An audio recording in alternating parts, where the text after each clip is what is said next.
A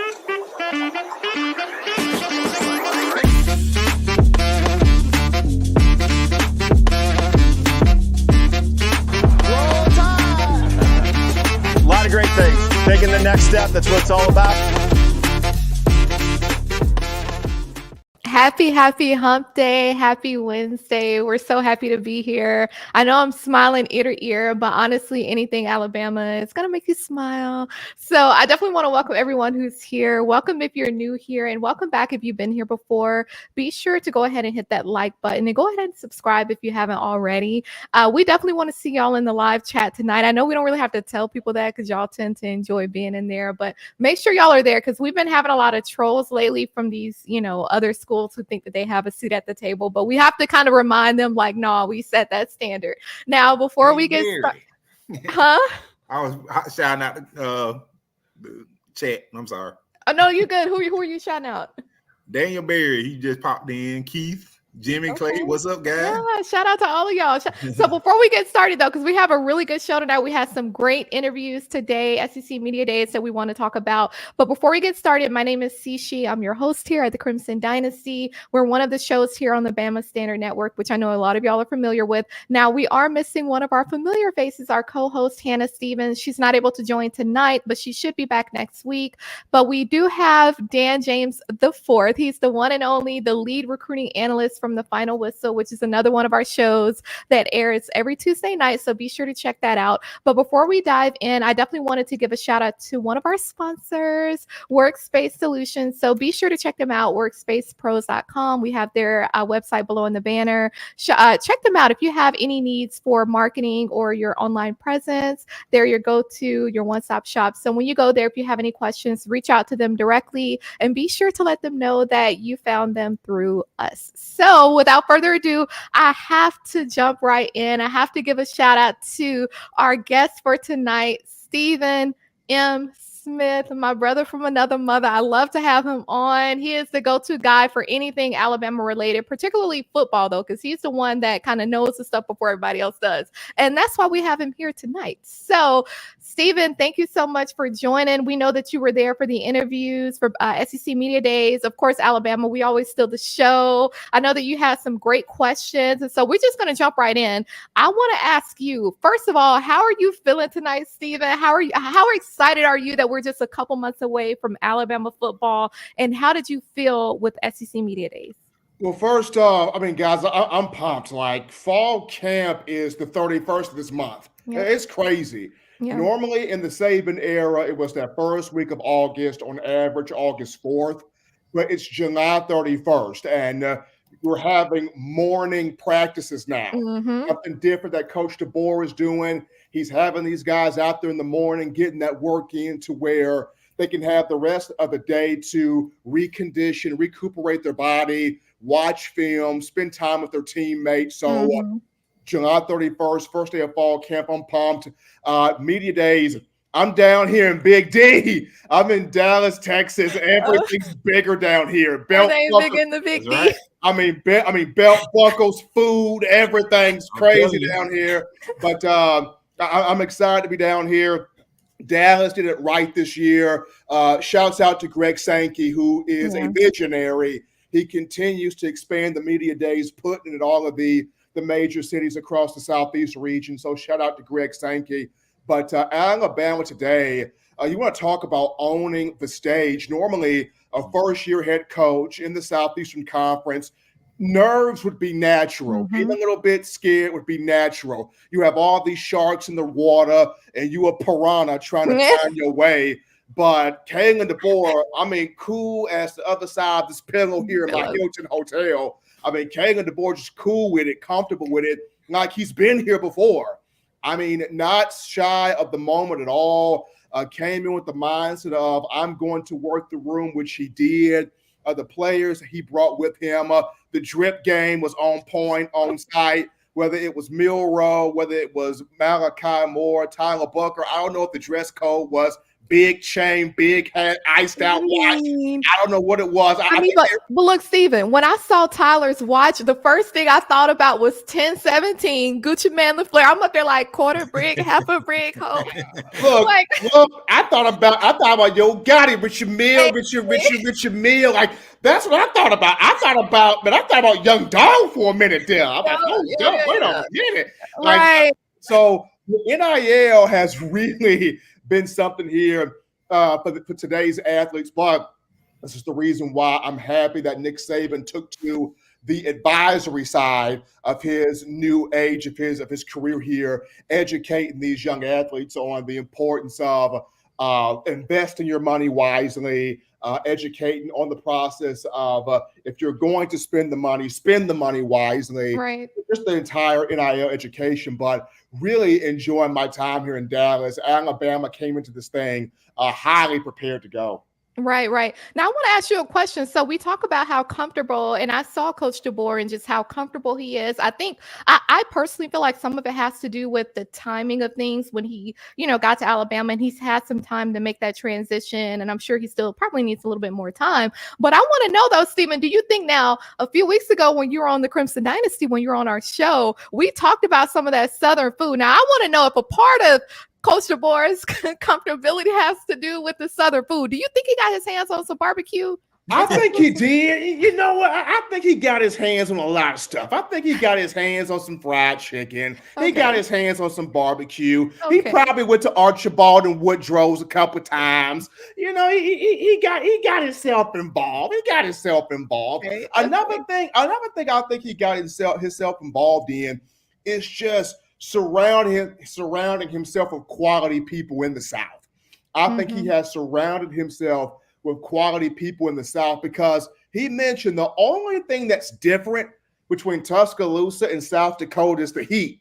And I'm like, if that's the only difference for you, Coach DeBoer, you have submerged yourself quite well in the culture so far. So I don't know if he got a hold of some 4th of July fireworks or whatever he got a hold of, but Coach DeBoer has really made himself at home here in the SEC.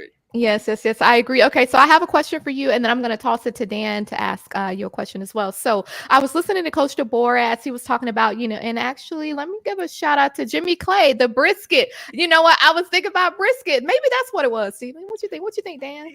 Oh, yeah, man. Hey, Steve, while you're out there, you definitely have to get the brisket. Look. Also, try Babe's chicken. Before you leave there, try Babe's chicken. That was my go-to. You know what, Dan? I will do that. And for DeBoer, either he had some good home-cooked brisket in the South, or maybe he went to Buc-ee's. Maybe he went to Buc-ee's and got that brisket sandwich. I don't know. Oh no, but it sounds good right now, man. I need me some brisket. Now on a serious tip though, so I was listening to Coach DeBoer, of course, and he was talking about one of the biggest, I guess, challenges for him coming to Alabama. A part of it had to do with the timing, but then also a part of the rules where the portal opens for 30 days, right? So of course we saw a lot of movement there, and he was saying that it was pretty intense in that regard. But he also talked about, just that 2-week period in particular, just that transition, because one of his daughters will be going off to college, and they've moved around a lot as a family. So he talked about that. And I listened to how he just seemed, like you mentioned, very comfortable. But then he started talking about an issue that he saw early on that he feels more comfortable about now. So particularly the offensive line group and then the DBs. And he was saying how, how we have more depth at both of those positions now, and it makes him feel more comfortable. So I want to get your perspective, because I noticed some of the reporters, it was a little annoying, and I know that it's a part of the game, but you have like certain ones from whether it was like the state of Tennessee or Louisiana or different places where they kind of tailored their questions a little bit more so towards their state, if you will. So you think about Tennessee, they kept asking about Amari Jefferson, right? You had somebody in there asking about our game against LSU or about the Iron Bowl. So I wanted to get your perspective. We kept hearing Amari Jefferson's name. Now, of course, it was the Tennessee people that were asking about him, but I want to get your perspective. So Jalen Milroe kind of talked about Amari Jefferson. They talked about Ryan Williams. Malachi Moore talked about Ryan Williams. And of course, Tyler Booker, he talked about, just having Caden Proctor back and just some of that experience with Jaden Roberts still being there, etc. So I want to get your perspective out of all of the commentary that we heard, along with some of the questions that you asked. What made you feel more at ease when you compare the SEC Media Days this year versus last year? Oh, most definitely the offensive line. That put me a lot at ease, especially when you look at last year's group gave up 44 sacks, and it was not all their fault. Yeah. Some of that was Jalen Milroe. You can't hold on to the ball too long. You got to know when to let the ball go. But we all know if a quarterback gets sacked, the offensive line is going to bear the blame. That's just how it is.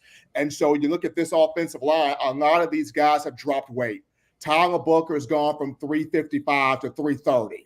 So he knows how important this year is for him in terms of an NFL draft, big-time draft grade. Caden Proctor's dropped weight. Some of these guys have slimmed down. Why? Chris Kaplovich, coming from North Carolina, Colorado, Baylor throughout his career, he wants guys that can move. He don't want you being big at the buffet. He wants you getting out, moving, pancaking, counter block, kick counter, man gap, zone gap, block. He wants you putting people on the bottom and opening up this run game and also pass protection. Chris Cap mentioned this in spring ball. We want guys that can move. Yes, we want you big. We want you to move as well. And he has implemented a lot of this in the strength program and the conditioning program and making sure we want an offensive line that can flat out get out there and move. And hearing the depth on this offensive line, hearing that these guys have been committed to shedding pounds, and hearing that they want to be one of the best offensive lines to ever come through this program speaks big to me. Yeah. Steven, I be trying not to act a fool, but every time you come on here, I just be having to contain it. Big at the buffet. I'm just saying, like, last year we had guys 360, 370. I'm like, my God, are y'all blocking? Are y'all trying to knock the quarterback down to get food? Like, what is y'all doing? So I feel like getting Chris Kaplovich in here was big because he's about, look, I know y'all some big jokers, but I want y'all to be able to move, to have some good feet, establish a base, reestablish, keep Jalen Milroe's jersey clean for the most part. And we got running backs that want to get in the end zone, so help them out too. By God, I know your mother's been feeding you pound cake since you were 2 years old, but please be able to move. Not the pound cake. I agree with you, and I definitely I feel what you're saying, Steven, because I noticed that difference too when you compare the media days this year versus last year. There is a difference. There's a sense of that quiet confidence. I focus a lot personally on that quiet confidence and just the role that it plays and how you show up. People know it. They see it. A lot of times they can't put their finger on it, but that's what I saw, not just with Coach DeBoer, but with Malachi, Jalen, and Tyler. Now, Dan, I'm going to toss it off to you. Any specific questions or comments that you have for Steven? I be honest with y'all, I didn't get a chance to watch much of it. I was working, but listen, man, you know, the bit that I saw, I kind of like I would say, I guess I would describe it as the quiet confidence around the team. You know what I'm saying? Coach DeBoer, I'm fired up, man. I really am. Yeah. You know, the more I see the guy, I'm so impressed. You know, it's like he came in, he was destined to be the head coach at Alabama. It almost seems like, you know, he perfect hire, perfect opportunity, and he's been capitalizing, I mean, on everything, you know, and I mean, he's been checking off box after box for me. Yeah. I'll say, Dan, I'll say this. This was the smoothest transition if there was one. Nick Saban left a cupboard full of grocery right there for Kalen DeBoer. Like for the next 2 to 3 years, Airbnb, ready to go. He stepped in to a fully furnished house. He did. Just ready to go. And the fact that the players, they didn't have to talk all that much today. And they really didn't talk all that much today. Getting a chance to talk with Malachi Moore, and I know Saban mentioned, you know, the secondary is an area where you got some youth there. You know, Saban kind of showed some concern there. Malachi was like, look, man, Like I'm excited to see Damani Jackson out there, Deshaun Jones. Yeah. Then he brings up Zay Mincy. Yeah. Then he brings up Jalen Mbakwe. Then he brings up Xavier Brown. Like these kids out here, these dudes working out here. So it like Malachi talked his group up. He knows that he's got some young bucks. He's got a mold. But he's very pleased with the progress of his group so far. Right. Agreed. Now, you speak of Malachi. One thing it was two things actually that he said that stood out to me. So one of the things that he mentioned is he was asked, what does he see as the differences between Coach DeBoer and Coach Saban's coaching style? And he said that he feels with Coach DeBoer, it's more player led. And then another thing that he mentioned, he was talking about, of course, our game against Michigan last year and how that basically fuels him. Like when he wakes up in the morning, he's thinking about that loss against Michigan and basically how it left a bad taste in our guys' mouth across the board. And then, of course, they talked about certain players, of course, Ryan Williams. And he mentioned, I don't know if it was Malachi or Jalen, I believe Malachi, that was talking about, just the, you look at the maturity. They kept talking about the maturity of Ryan Williams, for example. I know we talk about him a lot on this show, where he's came into Tuscaloosa and he literally has already put his handprint, his footprint, everything that you can think of in that city. So I want to get your perspective when you hear, because I noticed that the reporters, the media that was in the room, they kept asking some of the similar questions, to Tyler, Jalen, and Malachi when it came to, what are the differences that you're noticing between Saban and DeBoer, things like that. So I want to get your perspective. How do you feel about that? If what they're saying is, okay, well, it's more player led right now, how does that play into the cohesiveness between the players, especially looking at, Coach Saban's retirement and how the guys had to, Tyler Booker kept talking about that togetherness, right? And how, they had to kind of rally together after Coach Saban left. How do you feel like it being a little bit more player led? How does that work into the cohesiveness of the team?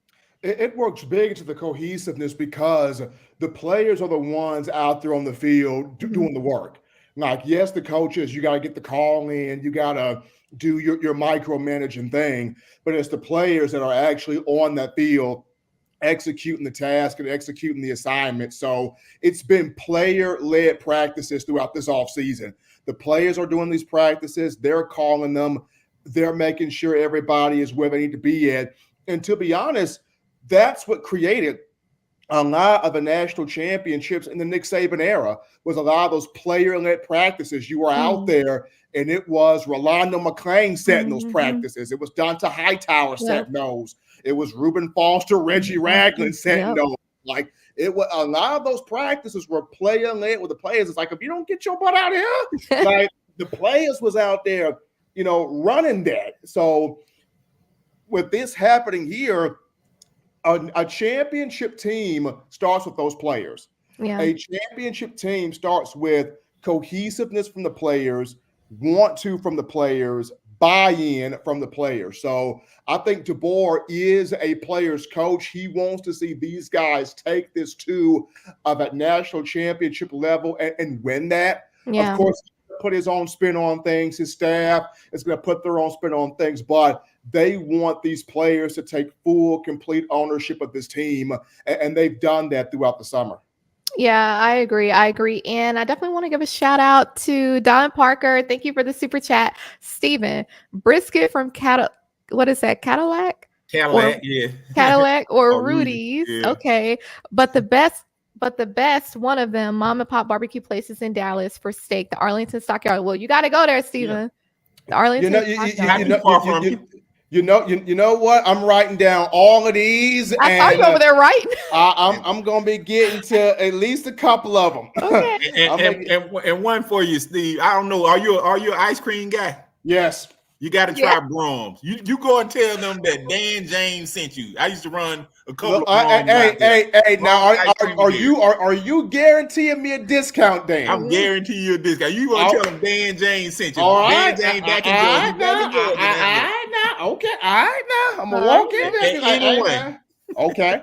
All right. Exactly. Well, no, I definitely like what you're saying and what you're seeing down there in Dallas. I think a lot of us, who have been able to catch some of the media days or who's, there physically, we share some of the same sentiment. I thought it was interesting that, of course, somebody tried to trip up Tyler Booker in their question when they asked him, how do you feel about what Coach Saban said when he tried to pick Texas and Georgia to win? I'm like, first of all, Coach Saban, like, that's some rat poison for that, and I'm just like, Coach Saban, don't get us started. Like, I think he's trying to light a fire under us. Yeah, I feel like that was more gamesmanship and trying to light a fire under his guys and get his guys' attention because whatever Saban does is calculated. So I don't think that was any type of rat poison. I think that was more so motivation of, hey, guys, half the people don't believe in you anyway. So, hey, let me give you this extra nudge, this extra fire to have y'all go out there and do your thing. So that's what I feel like he was doing. Yeah, agreed. And we're gonna get into that a little bit later in this show because I definitely wanted to kind of talk about that with Dan a little bit and kind of deep dive in that. But I thought it was interesting, and I'm gonna toss it back to you, Dan, in a second. But I wanted to get your take on this, Stephen.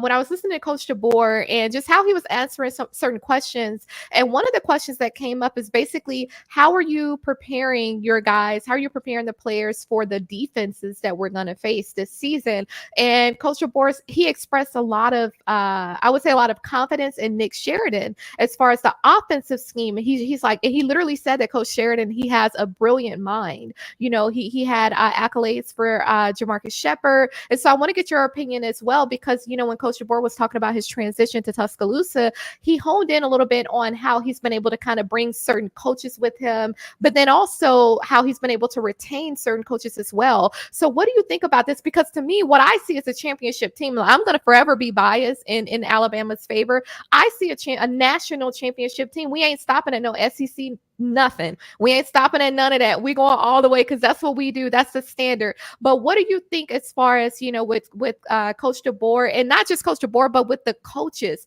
in the way that they've been able to develop? Because what I'm hearing, I tried to kind of use deductive reasoning, but then also use inference sometimes when I'm listening to people talk. And just when I was listening to Coach DeBoer, I was kind of hearing player development. You know what I mean? I heard a lot of player development when he talked about certain guys. And he talked about, some of the older guys and how they're using their experience. So what do you think about the role that these other coaches have been playing? The ones that actually had a relationship with Coach DeBoer, when he came in, that he, coached with before, but then also some of the ones that he's been able to retain.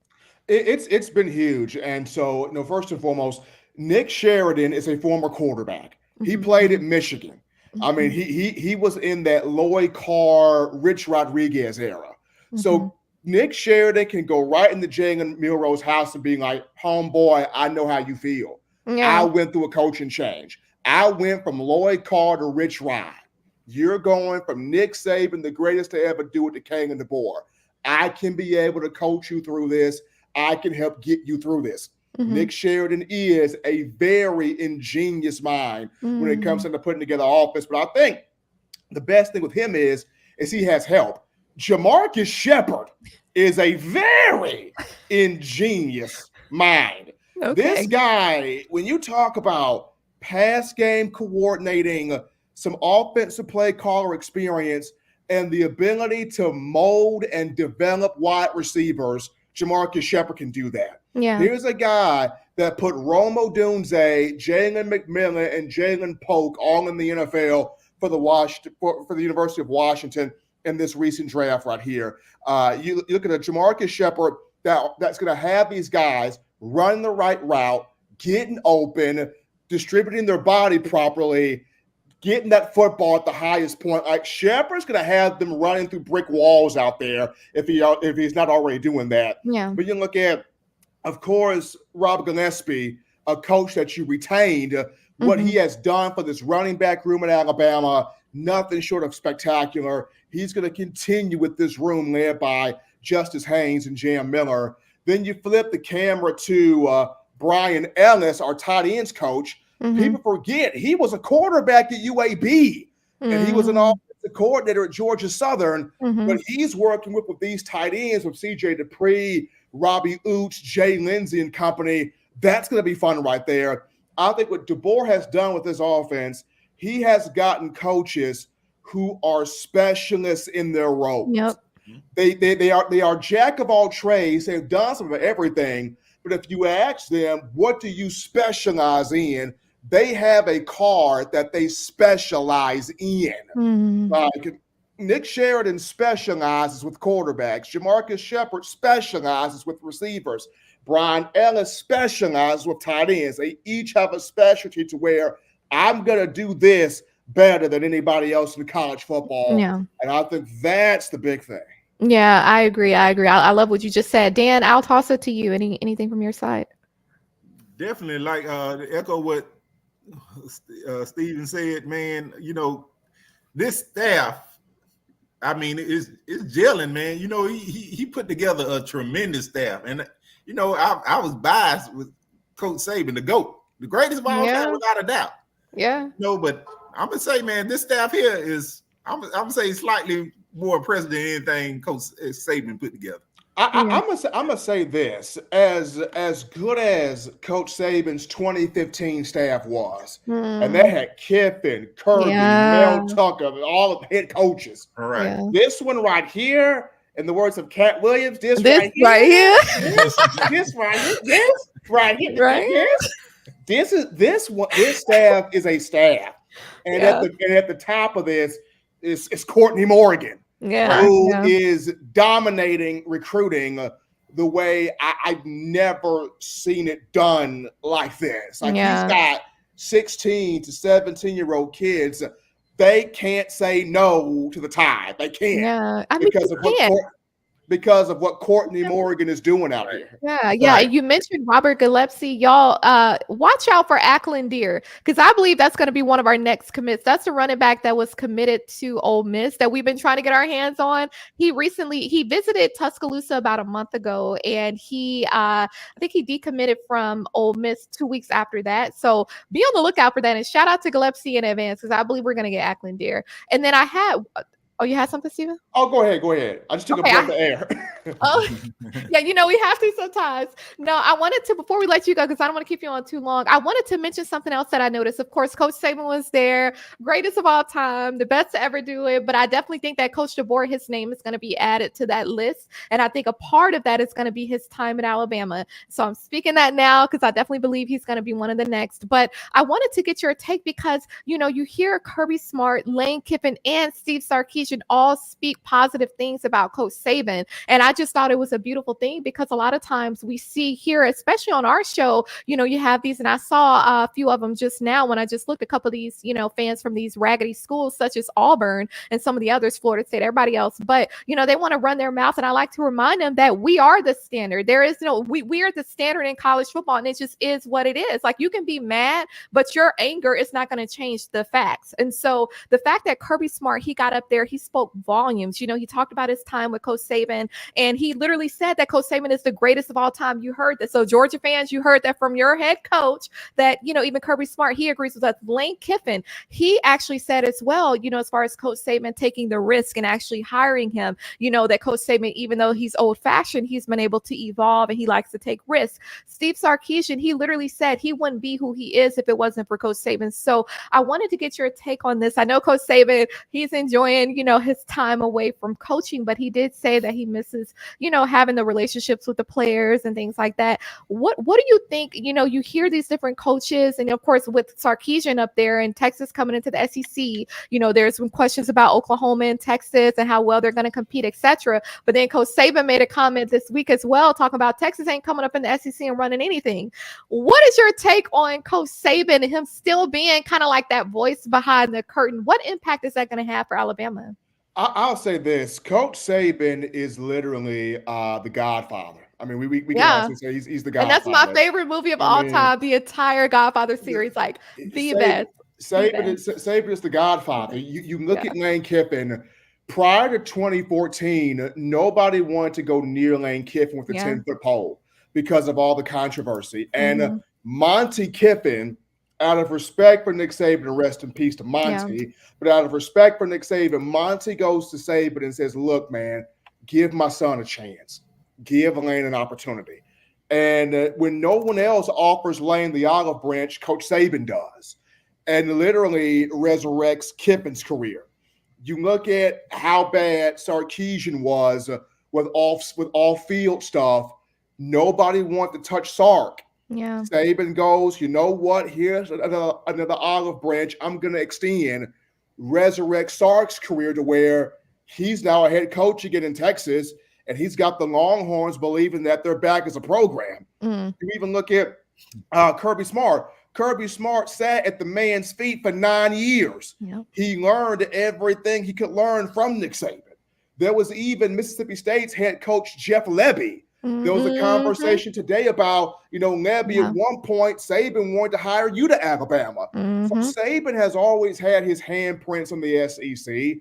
He will continue to have his handprints on college football. And I think what makes it, so cool is his ability to still be able to reach out to the players, talk to those guys, advise those guys, have his viewpoint in terms of the coaching staff.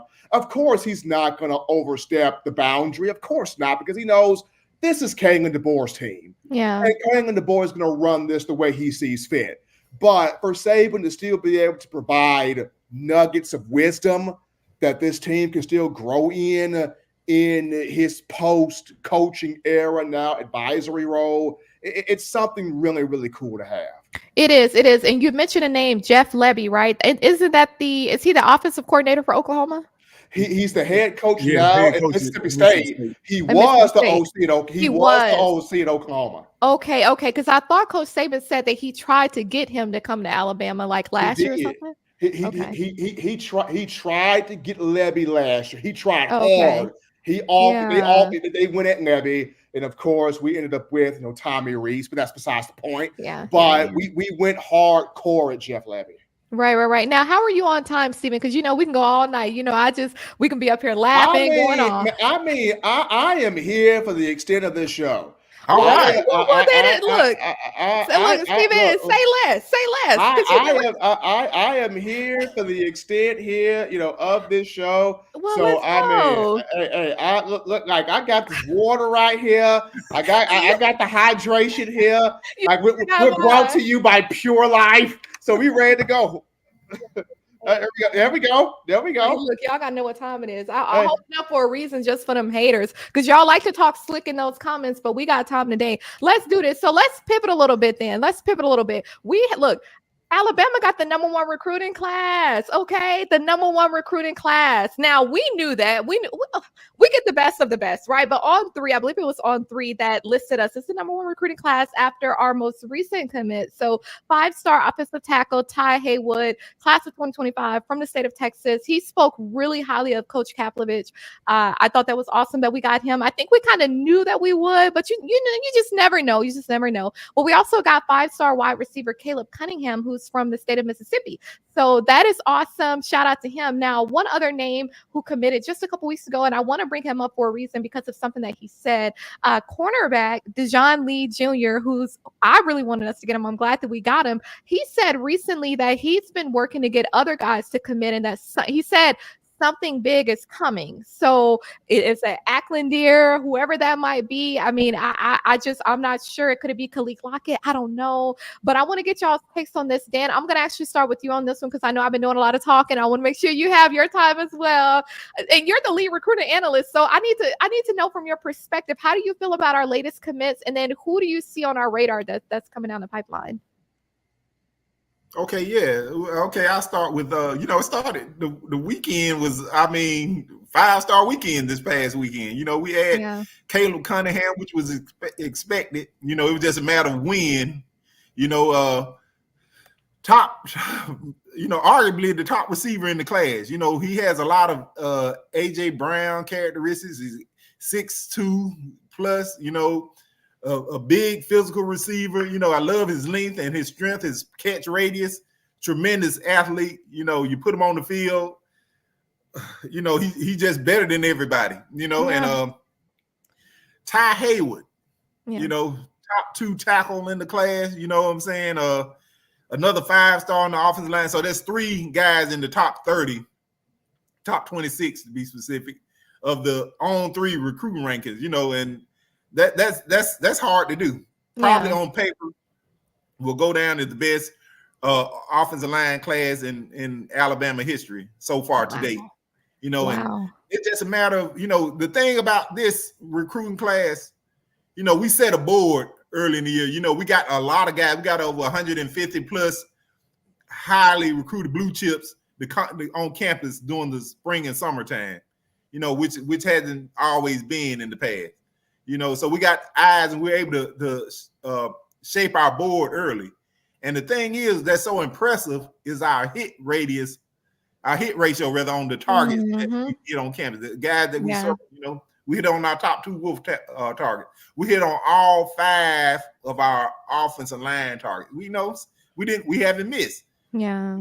And now we're fine tuning the receiver. We're only going to take 2, maybe 3, receivers. What we have coming back. We have 12 scholarship receivers right now. So it'd be hard to take, this early, before signing day, you don't know what's going to happen after the season or whatever. Right. But this early, to take 3 receivers and pushing it, because all 12 scholarship receivers we have can actually come back. Not likely, but all of them can actually come back. Right. So, the numbers are fluid. And one thing Courtney Morgan said that, I want people to understand. He said, when we're talking about it's going to be a small class, he said, we're not going to turn away good players. So if somebody just wants to join this 5-star super athlete wants to, hey, at the last minute, hey, I want in. I want a part of this. They're not going to turn them away. Yeah. It always works itself out. And, that's a part of having a GM. That's huge. And, I expect this class to finish number 1. I was looking around. There's this feature on 247 Sports called the Class Calculator. I love the funnel with it. I put together, you can add recruits or whatever to a class and it calculates. And I was doing the math, man. We hit on who we're supposed to hit on. We're gonna definitely, without a doubt, regardless of what Oregon, Ohio State, Georgia does, we will, without a doubt, finish number 1 class. Agreed. Stephen, what are your thoughts on our latest commits? I'll say this, starting off with Ty Haywood, because I'm a big offensive line guy. Starting off with Ty Haywood, getting a 5-star from Denton, Texas is a big deal. This is 6'5", 285, can set, can establish a presence, can re-anchor, can move. The guy's got outstanding feet. Not good feet, outstanding feet. Very good punch, push strike, really like Ty Haywood. And to add him with Mal Waldrip, Micah DeBose, Michael Carroll, Jackson Lloyd, Chris Kaplovich, phenomenal job with this offensive line. I don't think people realize this. Of the 22 verbal commitments Alabama has, 12 are from the South to Southeast. Kalen DeBoer can recruit the South. He got 6 kids from Bama. He got some from Georgia. He got some from Texas. He got a couple from Mississippi. Kalen DeBoer can recruit the South, but he's touching worldwide. He's got 5 from California. He's got a couple from Pennsylvania. He's got 1 from Jersey. What he's done recruiting-wise to formulate this class here. Now, I understand at the end of the day, you still have to get all of these guys signed on paper. And Alabama will have all of these guys signed on paper. The most incredible thing is when you look at social media and how this coaching staff has been able to use all forms of social media to attract these kids. Like they're using X, they're using TikTok, they're using Snapchat, they're using everything possible. Hey, come on over here. Like Nick Saban had his method for 17 years, and it worked. National championships, conference titles, Heisman Trophy winners. But now you got Kalen DeBoer time. Kalen DeBoer says, hey, I want to tap into the social media. And so far, you're getting this number 1 class right here. So DeBoer has his method. his method trying to produce some national championships too. Yeah, yep, I agree. And when you said that we're touching the globe, we're worldwide. We already had a couple guys on the team, Ola Salini and a few others, but there's a defensive lineman class of 2025, Floyd Boucard. He's from Canada, but he's been playing high school ball in Mobile, Alabama. I think he may go to Miami, but he has been talking about Alabama recently. So just be on the lookout, and this is for the audience. Be on the lookout for his name, Floyd Boucard. He's originally from Canada. So, just keep an eye out on that. Now I want to shift a little bit to something that we were talking about earlier regarding Coach Saban when he, basically named Texas and Georgia to be in the SEC championship. We already know that he just running his mouth. But I want to get your take because when I was looking at the schedules, of course, we play Oklahoma in our regular season, but Georgia and Texas have to play each other. And when you look at their schedules, I mean, Georgia, their schedule is pretty tough this upcoming season, tougher than it typically has been, but so is Texas. So I honestly, my thing with Texas is like, I don't really know about that. I want to get y'all's takes on that really quickly. I know we kind of hit on what Saban said in and of itself, but what about Texas and Georgia? How do y'all feel about their schedules? And Steven, I'm going to start with you on this one. This is going to be crazy for both teams. For the first time, Kirby don't got no cream puffs. Kirby got 4 to 5 rough riders he got to face. He got the rough riders. He got where the hood at. He got to play that. He got to play that, 4 to 5 games this season. Not so that's going to be something for Kirby to master. And then for Sarkisian, he don't got any cream puffs either. So it's going to be intriguing. And I think for both of those two, it's going to come down to the quarterback play. Mm-hmm. Which one between Carson Beck and Quinn Ewers can guide this out? Because both of these two are at the top here of this Heisman, blah, blah, blah. And they're both at the top here of this possible first-round pick and what have you. But which one of these two is going to be able to navigate this better? Because both of these teams, they got some schedules. They do. They got some schedules. They do. Dan, what are your thoughts? I mean, we know Coach Saban was just running his mouth, but I want to get your, and I know your reception is kind of acting up. I don't know if you can hear what we're saying, but what are your thoughts on their schedules? I can. Okay, yes. Like Steven said, Georgia have a tougher schedule than what they're used to. But I was looking at it, yesterday. 2 games I'm looking at really with Georgia. That's in Tuscaloosa. They have to go to Tuscaloosa and they have to go to Austin, Texas. Yeah. They go to also they have to go on the road to Ole Miss. So can't forget about those are 3 rough. Yeah, those 3 rough home games. I mean road games. So it's not cream puff city anymore. It's not ACC West, Exactly. They got a grinder. Luckily they get a bye week before they come to Tuscaloosa.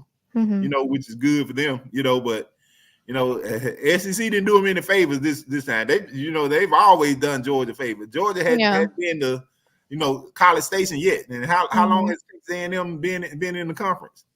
Yeah, you're right. Probably. So.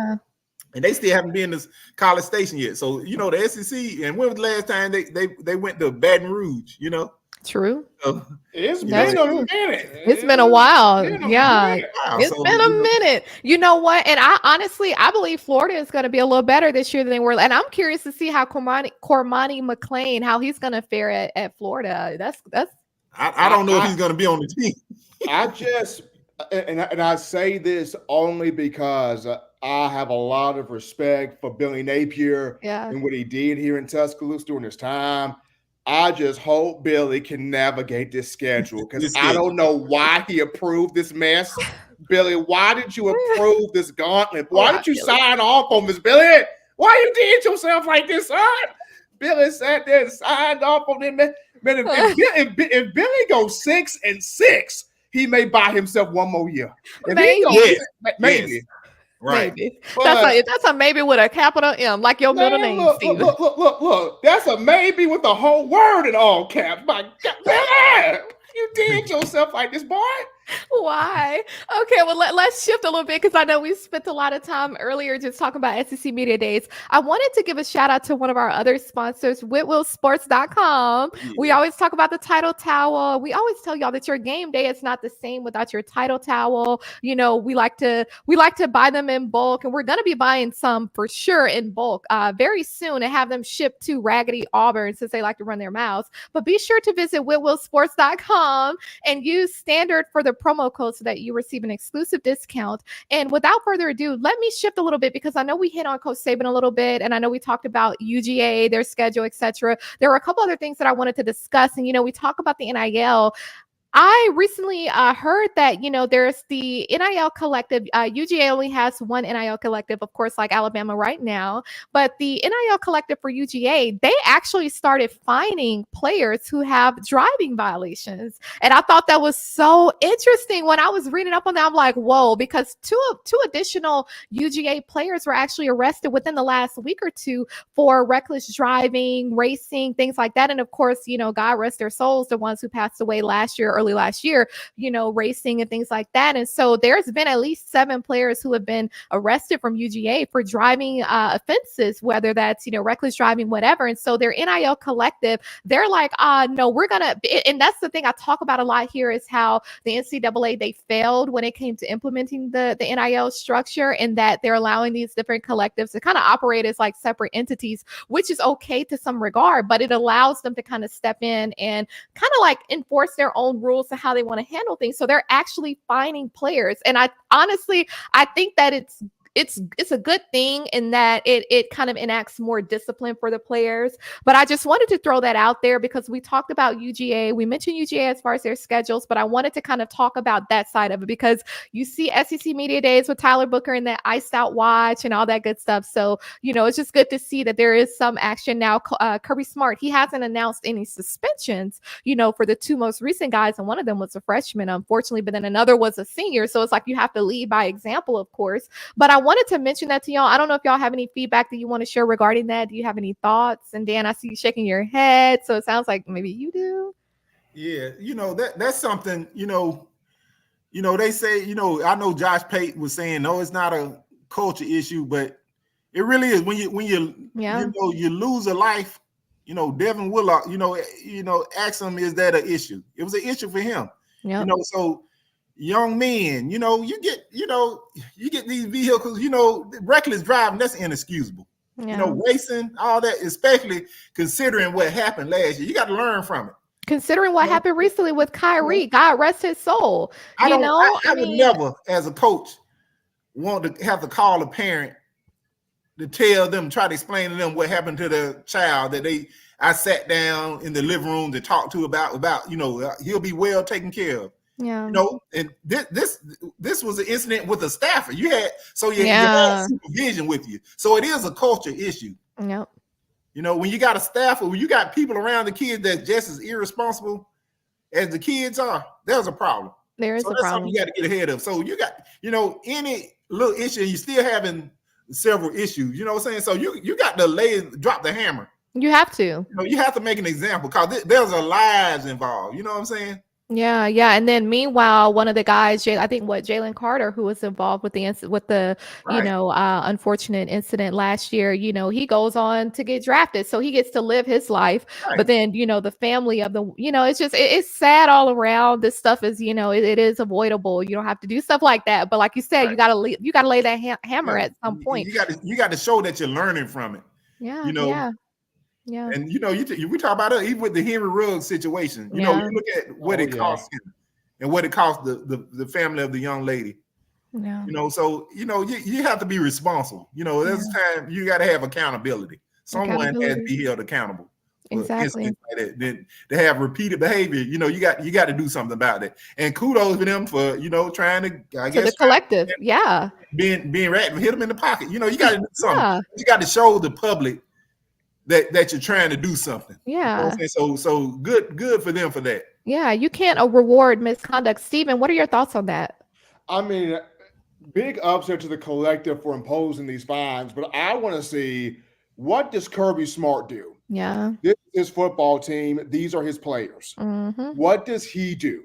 What is his move? Is his move to really lay down discipline, or does he, because of the fact that Georgia's won 2 of the last 3 national championships, does he turn a blind eye to this? What does Kirby Smart do? Because as Dan mentioned, there are lives at stake here. Whether you look at the Henry Ruggs situation, whether you look at what happened to Kyrie Jackson, who just got drafted, who just signed his contract, and now he will never get to live out that dream because of what took place. What took place at Georgia last year, the things are going to continue to happen unless there's some type of discipline in place to let them know, hey, I can't be doing that if I don't want the repercussions to come behind that. Yeah. So it comes down to, how does Kirby Smart handle it with him being the CEO of that program? Yeah, he has to do something. I mean, leadership starts at the top. Fundamentally, you start to see a bunch of issues happen like that as it trickles down, and it makes you wonder what is or is not being said, and how seriously did they take what happened last year in January? You know what I'm saying? Because to me, that's the worst that could happen. You know, look at Kyrie. That wasn't of his fault. And honestly, I'm not going to go down that path because I feel very strongly about that. And, you know, unfortunately, Kyrie and the other 2 guys, God rest their soul, that shouldn't have happened. I mean, it's horrific. You look at Henry Ruggs, that situation, it shouldn't have happened. And we have to be more responsible. You know, all of us, every single one of us, we have to be more responsible. Now, I definitely, you know, for the sake of time, we talked about Coach Saban. We're going to continue to talk about him because he's the greatest of all time. He knows he is. We all know he is. People can say what they want. Of course, he won the Icon Award. He was presented the Icon Award at the ESPYs. And honestly, when he was given his speech, you could literally hear a pin drop. I mean, this guy, I don't care what anyone has to say about him. You're going to respect him. He's that type of guy. You walk into a room, you're going to be respected. I mean, even with Mark Ingram and Bryce standing on that stage, as he was talking, you look at him, and to me, I saw Mark Ingram and Bryce, and to me, they looked like students again. You know what I mean? Like, they looked like they were back in the locker room with him, and I was just like, wow. Look, see, when Nick said we got some guys that can go practice, like, they weren't trying to go practice. Nick, not with them suits on. You know what? I wonder if they thought that he was kind of not necessarily being serious, but like, man, I didn't spend all this money on this suit to be going nowhere practicing. Like, I ain't practicing nothing. But shout out to Coach Saban on that speech. I mean, even Kirby Smart, he mentioned it during the SEC Media Days. And I just feel like Coach Saban, he's that guy that's why when the Caleb Downs and different guys decided to leave, I'm like, you don't make those rash decisions out of emotion. But to me, that's when the parents should step in and kind of, you know, speak to them. And because even though Coach Saban is no longer the head coach, he has a powerful voice. You know what I'm saying? And just to have him around, he's still going to be there and be accessible. And you want to have that. You want to have a Coach DeBoer and you want to have a Coach Saban. To me, that's the perfect combination. So what are y'all's thoughts on Coach Saban's speech at the ESPYs? And I'm going to start with you, Dan, on this one. What are your thoughts? I mean, I know how it made me feel.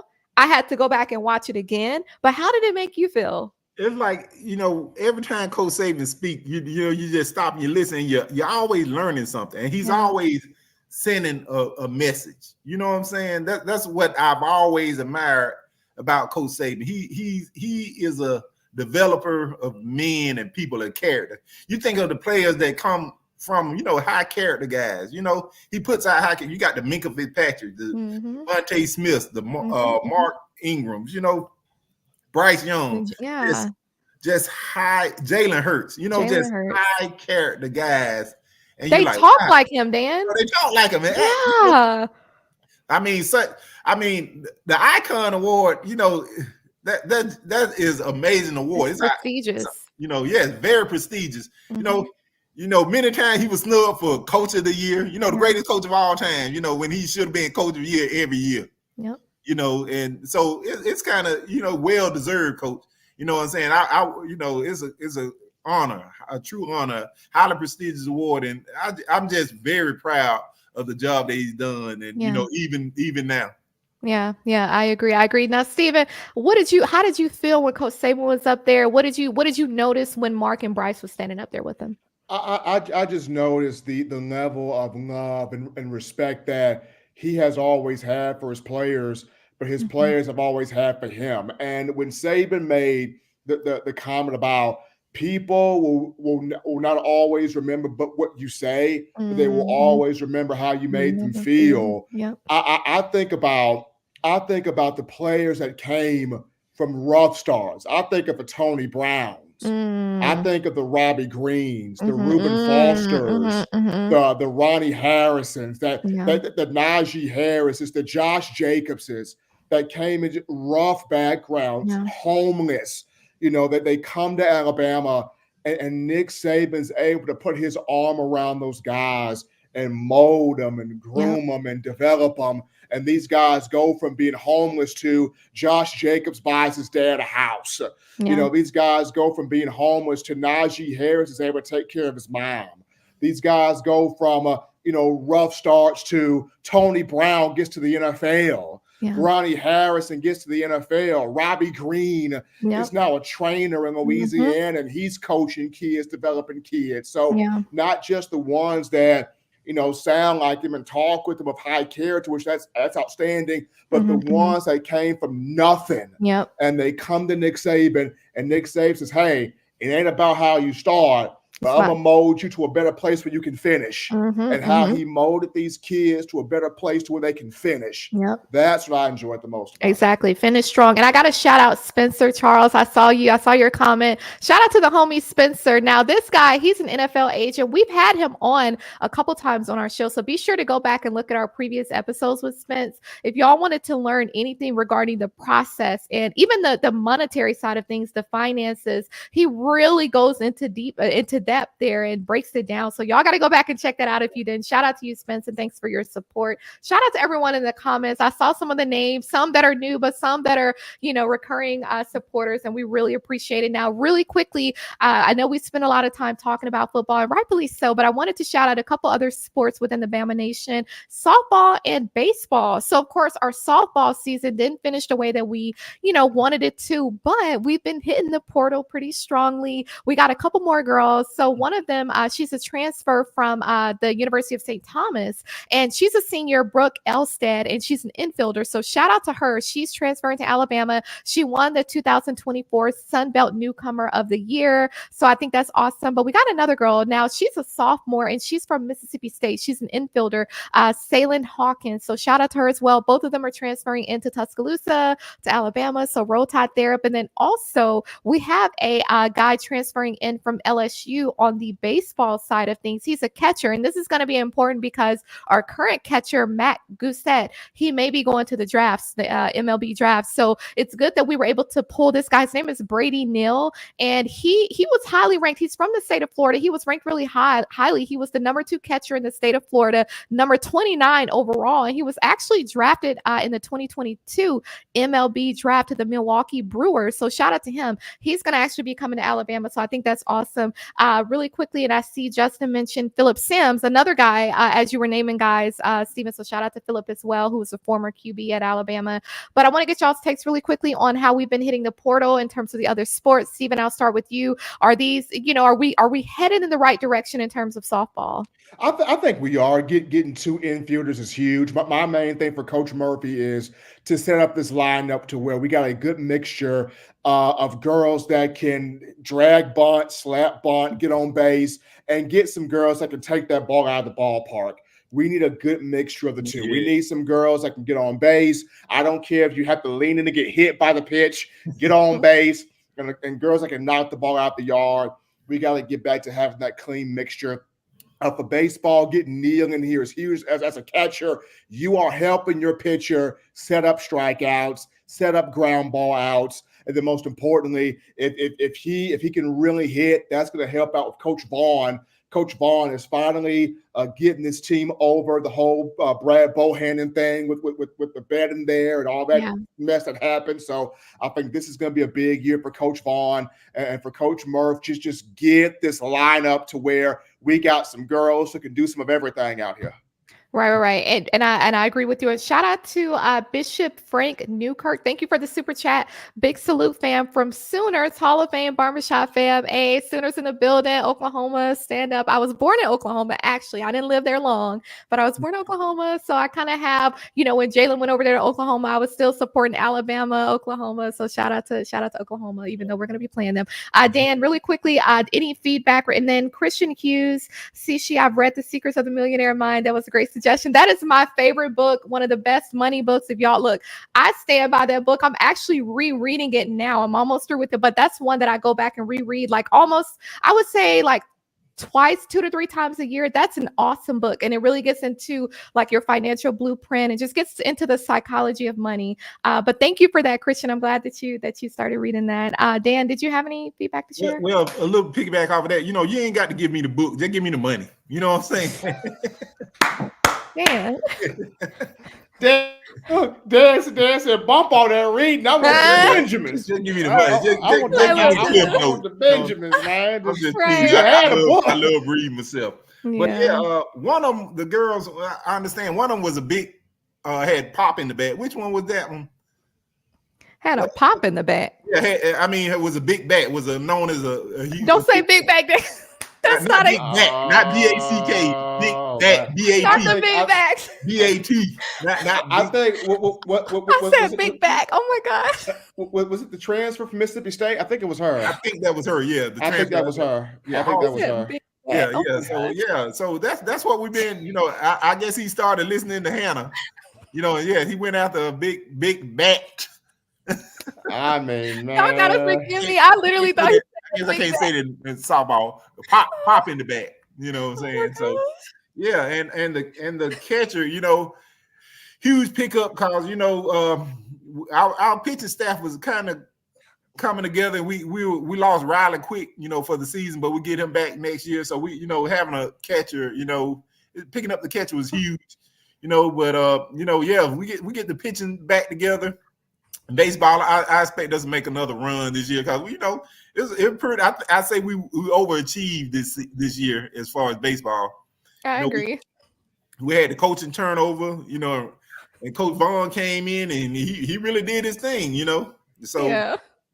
I'm sorry, y'all. I really thought he said big back. That's why I almost fell out my chair because I'm like, a big back? Why you calling her a big back? Oh my gosh. I would never do that. I would never. But exactly, because I'm like, I know Dan. Dan would say something like big back. No, not Charles Barkley. You look, right. Look, not the gumbo inspired. Shout out to Bishop. Thank you again for the super chat. SEC is next level. Look, we're the only level. We are the standard. Y'all, look, Florida State, all y'all raggedy people, Ohio State, everybody else that be in our chat running their mouths. Like, y'all know the SEC is on and popping. Every single year, we are the strongest conference, and we will forever be the strongest conference. So shout out to Bishop Newkirk. And really quickly, and I agree with you, Dan, on what you said. And thank you for the correction that you said big bat, B-A-T, not big back. Thought Dan was gonna go straight up Sir Mix-a-Lot. Yeah. You just never know. You just never know. Well, really quickly, I have to give a shout out to our other family, our other show, JB and Josh Tucker. Of course, we have a new show on the Bama Standard Network, Saturday Nights Talking Bama, and it's every Saturday night, of course, 8:30 Central Standard Time, and it's with JB and Josh Tucker, like I said. So they're always in our live chat. Shout out to them. They show a lot of love. Our intro was actually created by Josh Tucker, so shout out to you. And before we finish up tonight, do y'all have any social media? Steven, I'm going to start with you if you wanted to promote any other shows, Touchdown Alabama, or any social media. Man, just continue to follow the coverage here, touchdownalabama.com for media days. I continue to follow that coverage here. I've been doing some video edits here from my phone, everything I got up today. I actually put up a video of Jalen Milroe today, and I captioned it. We got the bishop from First Baptist Church of Roll Tide, Jalen Milroe speaking. So I actually used that, as the video quote right there. But we're still stitching this stuff up right here. But touchdownalabama.com. We'll be putting up the final pieces here from Bama speaking today. Yeah. Shout out to Touchdown Alabama. And then last but not least, Dan, any other shows that you want to? Oh, and then let's see, video that he's gonna upload. Oh, and then also Steven has some videos from SEC Media Day that he's gonna upload to the Bama Standard Network. So be sure to look out for that. Dan, do you have any other shows or any social media?